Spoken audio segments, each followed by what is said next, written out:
खुशामदीद। दुनिया भर में रियासतें अपने शहरियों से टैक्स वसूल करती हैं और बदले में आवाम को सेहत, तालीम, रोजगार, लाइफ सिक्योरिटी और दीगर बुनियादी सहूलियात फराहम करती हैं। मगर पाकिस्तान में सहूलियात देना तो दूर की बात, टैक्स जमा करने का दुरुस्त तरीक़ाकार ही मौजूद नहीं। इस बात का इतराफ न सिर्फ साबिक चेयरमैन FBI शब्बर जैदी कर चुके हैं, बल्कि अब मौजूदा चेयरमैन FBI राशिद महमूद भी यही शिकवा कर रहे हैं। चेयरमैन FBI के मुताबिक पाकिस्तान में टैक्स रेट ही गलत है। 60% लोगों की आमदनी इतनी नहीं कि वो टैक्स नेट में आए। पाकिस्तान में 2 ट्रिलियन का टैक्स गैप है। जो लोग टैक्स नेट पर पूरे उतरते हैं वही ठीक टैक्स नहीं दे रहे। सिस्टम का डिजाइन सिर्फ 5% लोगों के लिए बनाया गया है। जो लोग बता रहे होते हैं सिस्टम कैसे ठीक करना है, वही टैक्स नहीं दे रहे। आम लोगों और तनख्वाहदार तबके पर टैक्स के तरीक़ाकार को ठीक करना चाहिए। चेयरमैन FBI ने मजीद कहा कि जिससे टैक्स ज्यादा लेना चाहिए था नहीं ले पाए, इसके बदले में तनख्वाहदार तबके को टैक्स नेट में शामिल कर लिया गया।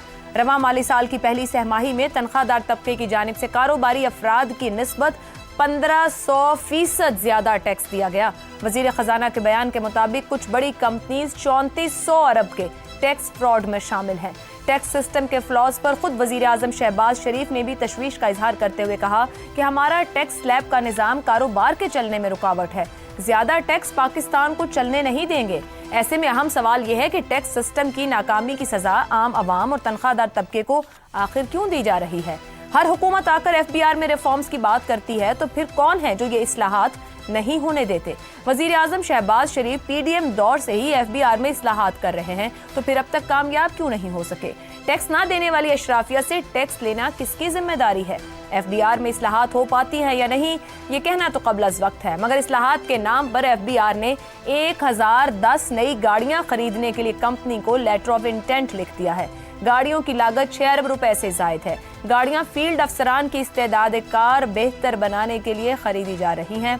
इसी पर पैनल के सामने सवाल रखेंगे। सवाल इस तरह से, पाकिस्तान में टैक्स रेट गलत है। चेयरमैन FBI ज्यादा टैक्सेस पाकिस्तान को चलने नहीं देंगे। वजीर आजम, क्या 1010 गाड़ियों की खरीदारी से टैक्स का निज़ाम बेहतर हो सकेगा।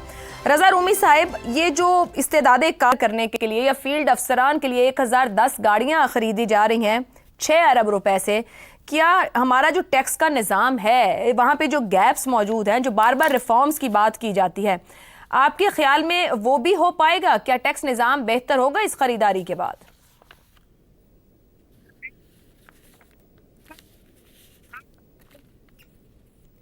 आयशा, बात यह है कि ये गाड़ियां जो है, जिसे अंग्रेजी में कहा जाता है टिप ऑफ द आइसबर्ग है।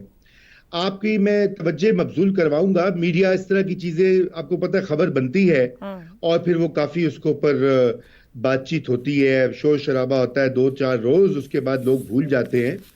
हकीकत यह है कि आज से तकरीबन जो है 20-22 साल पहले मैं एक एशियाई तरक्याती बैंक में काम करता था और उस जमाने में मुझे याद है कि टैक्स रिफॉर्म का एक प्रोग्राम वर्ल्ड बैंक ने $150 मिलियन का अप्रूव किया हुआ था। उसके बाद वो प्रोग्राम खत्म हुआ, एक और प्रोग्राम आया और फिर 2019 में $400 मिलियन का प्रोग्राम एक और आ गया। यानी कि पाकिस्तानियों के ऊपर अरबों रुपए का कर्जा जो है वर्ल्ड बैंक से लिया गया कि पाकिस्तान में टैक्स की इस्लाहात नाफिज की जाएं। नतीजा आपके सामने है। हर साल जो है महसूलात में कमी होती है, वही रोना धोना होता है, वही IMF की शराइत होती हैं, वही एग्जेम्पशंस मौजूद हैं जिन अशराफिया का आपने जिक्र किया। कोई टस से मस नहीं होता और जूं का तूं मामला रहता है। और ये गाड़ियां खरीदना, तो ये शाह खर्चियां तो बहुत आम बात है। आज FBI की है, कल किसी और महकमे की होगी। मैं तो हैरान रह गया था कि पंजाब में लाहौर में जो सिविल ऑफिसर्स मेस है, मैंने बजट में देखा, इस साल के बजट में 1 अरब रुपए उसकी तज़ीनो आराइश के लिए रखे गए हैं। ये वो दौर है जब लोगों को और अवाम को ये कहा जा रहा है कि बड़े सख्त हालात हैं, महंगाई बहुत है, अपनी जब बेल्ट टाइटनिंग हो रही है, खर्चे कम करने पड़ेंगे वगैरह वगैरह। और दूसरी तरफ आप देखें कि जो रिसोर्सेज हैं वो किस तरह एलोकेट होते हैं। तो ये बिल्कुल ही एक नामुनासिब बात है और मैं समझता हूं कि इसका मरबूत एक हल निकालना पड़ेगा इस गवर्नमेंट को और ये देखना पड़ेगा कि FBI को किस तरह ठीक किया जाए وہ بڑی ابھی تک بڑی دور کی بات لگ رہی ہے. دور کی بات ہے. زیغم صاحب خود بتا رہے ہیں چیئرمین ایف بی آر, یہ جو سسٹم ہے صرف 5% لوگوں کے لیے بنایا گیا ہے. کوئی مربوط نظام ہم بنا پائیں گے؟ 90 کی دہائی میں نواز شریف, پھر مشرف صاحب, لوگوں کے گھر میں کھڑی گاڑیاں, موٹر سائیکلیں چیک کی جائیں, سویلین حکومتیں رہیں, نتیجہ ہمارے سامنے ہے کہ ہمیں آج بتایا جا رہا ہے ٹیکس نظام ہی غلط ہے. اصلاحات ہو پائیں گی یا نہیں؟ مربوط نظام بنانا چاہیں گے تو بنائیں گے نا, اور نظام غلط ہے تو اس کی بھی ایک وجہ ہے نا, اور اس کے پیچھے بھی کوئی دوسری بات ہے نا. دیکھیں اس کے پیچھے جو بات ہے وہ ڈیرن ایچیموگلو, جنہوں نے کتاب لکھی تھی وائی نیشنز فیل, اور ابھی ان کو نوبل پرائز بھی ملا, وہ بتاتے ہیں کہ قوموں کے پیچھے رہنے کی بہت بڑی وجہ, سب سے بڑی وجہ ایکسٹریکٹیو انسٹیٹیوشنز ہوتے ہیں. ایسے ادارے جو عوام کا خون نچوڑتے ہیں, عوام کے لیے کام نہیں کرتے اور ویلتھ ٹرانسفر کہیں اور کرتے ہیں. اور ہمارے ہاں معاملہ یہ ہے کہ جو ویلتھ لے کے ٹرانسفر کرتے ہیں وہ صرف ہم سے ایکسٹریکٹ نہیں کرتے, وہ ہمارے بچوں سے بھی ایکسٹریکٹ کر رہے ہیں. وہ قرضے لے کر بھی ان کی ایکسٹریکشن کر رہے ہیں جو ہمارے پوتوں پڑپوتنوں نے دینے ہیں. ایک چھوٹی سی مثال دوں میں آپ کو. یہاں پہ رضا رومی صاحب نے جس ادارے کی بات کی, اس ادارے نے سپورٹ کیا پاکستان کو access to justice program, $350 million. اندازہ لگائیے پاکستان کے جسٹس نظام کو بہتر کرنے کے لیے. جسٹس کا نظام بہتر ہوا؟ نہیں ہوا. بلڈنگز بنی, گاڑیاں آئیں, مزے آئے. یعنی جو قرض یہ لیتے ہیں اس کو استعمال کرتے ہیں. اب یہ جو گاڑیوں والا معاملہ ہے یہ 1 سال پہلے بھی اٹھا تھا. ورلڈ بینک سے پیسے لیے گئے ہیں ڈیٹا نیٹ ورک کے لیے, کیونکہ ڈیٹا بہت امپورٹنٹ ہے, ڈیٹا نیٹ ورکنگ بہت امپورٹنٹ ہے ایف بی آر کے مؤثر چلنے کے لیے. اور اس میں پچھلے سال ہی پلان بنایا گیا تھا کہ 155 گاڑیاں لی جائیں گی 2 ارب روپے کی. ٹھیک, شور مچا تھا, رپورٹنگ ہوئی تھی, اچھے ہمارے کچھ جرنلسٹ نے رپورٹنگ کی تھی. وزیر اعظم کو کچھ افسوس ہوا, کچھ شرمندگی, انہوں نے کہا نہیں رک جاؤ. یہ پچھلے سال فروری کی بات تھی. بالکل. اور 11 مہینے ہوئے ہیں, وہ گاڑیاں 155 سے 1100 ہو گئی ہیں. صحیح. اور جو رقم آپ میری تصحیح کیجئے گا, میرے خیال ہے کوئی 10 ارب پہ جا کر پہنچ گئی ہے. سر جو بھی آج آ رہی ہے وہ 6 ارب تک کی. جی, آسٹیریٹی کہاں گئی؟ پتہ نہیں سر, ہم بھی وہی تلاش کر رہے ہیں. کفایت شعاری آپ کی. ماسٹر نثار صاحب, اوپر آسٹیریٹی اور مربوط نظام کی بات ہو رہی تھی. سر یہ کیا ممکن ہے کہ ملک میں سرکاری عہدیداروں اور انتظامیہ کو چھوٹی 660 سی گاڑیاں دے دی جائیں تاکہ کم فیول ہو, کوئی بچت ہو, پارلیمنٹ ایسا کوئی قانون منظور کر لے؟ یہ ہو چکا ہے پہلے, جنیجو صاحب نے یہ کیا تھا, لیکن دیکھو بات سنو, یہ ہو چکا ہے تو سر دوبارہ کر لیتے ہیں. اس کے لیے پریکٹس بھی ہوا. اس کے بعد میں وہی کہہ رہا ہوں نا جی, لیکن اگر پہلے نہیں ہوا تو دوبارہ کر کے دیکھ لو. میری ایک کتاب ہے کالے کال, اس کا ایک جملہ بڑا وائرل, میں نے بولا بھی کئی دفعہ, اس کے ایڈیشنز بھی بڑے. جملہ سادہ ہے جس کو بہت ہی تفصیل کے ساتھ زیغم صاحب اور رضا رومی صاحب نے بہت خوبصورتی سے اس کو بالکل ننگا کر دیا معاملات کو. میں نے جو بات عرض کی وہ یہ تھی کہ پاکستان کا سروائیول صرف ایک صورت میں ہے کہ اس کے پورے نظام کو تیزاب سے غسل دو. یہ غلاظت کا ڈھیر ہے. یہ جو بات انہوں نے کی ہے صرف ٹیکس ریٹ ہی نہیں ہے. سارے ماشاءاللہ معززین بیٹھے ہیں, مجھے پاکستان کی کوئی ایک چیز بتائیں. وہ کہہ رہے ہیں نا صرف ٹیکس ریٹ ہی نہیں, بہت کچھ, ہر شے غلط ہے. یہ ذہن میں رکھیں. اچھا, لیکن یہ بات اپنے طور پہ اگر اس کو بالکل علیحدہ نکال کے دیکھیں, جزوی سی بات ہے, 100% درست ہے کہ زیادہ ٹیکسز کے نتائج منفی ہوتے ہیں, اور یہ ریاست اب وہاں پہنچ گئی ہے جہاں عوام اور ریاست کا تعلق بری طرح متاثر ہو رہا.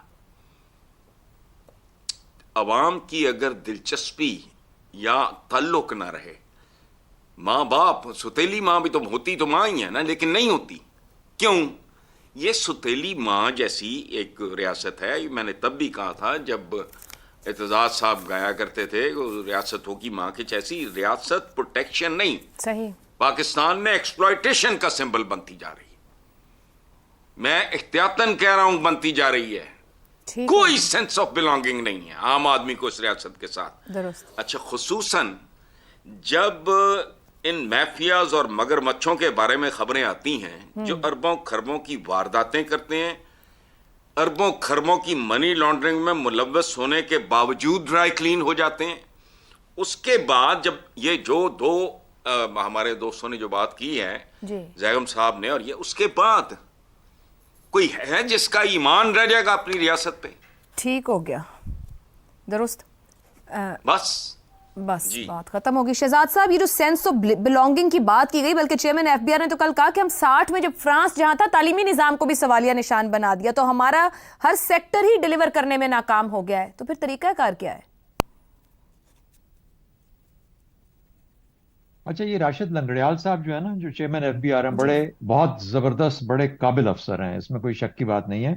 और वो जो कहते हैं उसको बहुत गौर से सुनना चाहिए। एक और उनका कॉल है जो कि शायद हम नहीं दोहराया, हमने बताया नहीं है इस प्रोग्राम में अभी जी। तक, वो ये है कि मेरे ही महकमे यानी एफबीआर के अंदर 1 खरब की करप्शन हो जाती है इससे पेशतर पूरे साल के अंदर। यानी उनको ये भी पता है कि 1 खरब की पैसा इधर उधर हो जाता है, टैक्स का जो पैसा आता है उसके अंदर से। उन्होंने ये भी फरमाया कि 70% इनकम टैक्स देने वाले जो हैं वो तनख्वाहदार तब लोग हैं, बिल्कुल। यानी सिर्फ 30% और लोग इनकम टैक्स देते हैं, बाकी 70% तो वो हैं जो कि तनख्वाहदार हैं, जिनको मजबूरी है एट सोर्स जिनका कट जाता है। तो ये वो चीजें हैं। अब ये इन्हीं से, और उन्होंने ये भी बिल्कुल ठीक कहा कि इनके अंदर और कोई अब गुंजाइश नहीं है कि मैं और तनख्वाहदार कितना इनसे निकालूंगा, यानी मरे को मारे शामदार ये वाला अब मामला, उनके पास भी अब ताकत खत्म हो गई। उन्होंने कहा मेरी बस हो गई है, मैं अब इससे ज्यादा नहीं कर सकता।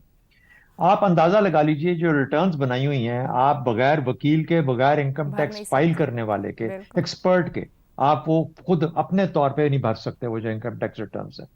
तो ये पूरे का पूरा निजाम ऐसे तश्कील दिया गया है कि वकीलों की भी याशी हो, इनकम टैक्स रिटर्न वाले भरने वालों की भी याशी हो, सब लोग, और फिर वो आपको तरीके भी बताएं कि आपने इनकम टैक्स कैसे बचाना। 3 शोबे, दुकानदार, वकील और डॉक्टर, दुकानदार, वकील और डॉक्टर, इनसे कितना टैक्स लिया जाता है ये देख लीजिएगा। 60% हमारी इकोनॉमी का जो जीडीपी का जो हिस्सा है, 60% वो सर्विसेज सेक्टर से आता है, और ये सब सर्विसेज सेक्टर में इंक्लूडेड हैं। ये तमाम लोग इनसे पता कर लें आपको असल में 60% जो जीडीपी का हिस्सा है वो कितने फीसद टैक्स अदा करता है। रियल एस्टेट और रिटेल, यानी ये जो जमीन का कारोबार है, और रिटेल वाले, ये दुकानदार, इनका हिस्सा देख लें जीडीपी के अंदर और देख लें ये टैक्स कितना देते हैं, आपको अपना पता लग जाएगा। कि तो राशिद लंगड़ियाल साहब को पता सब कुछ है, हाथ में कुछ मजबूरियां नहीं उनकी है। बेशुमार हैं जिसकी वजह से वो कुछ कर नहीं पा रहे। तो इसलिए आहिस्ता आहिस्ता रियासत उस जगह पहुंच रही है जहां उसकी अपनी बस हो रही है रियासत की। इससे आगे शायद रियासत के लिए भी कुछ करना मुश्किल हो जाएगा।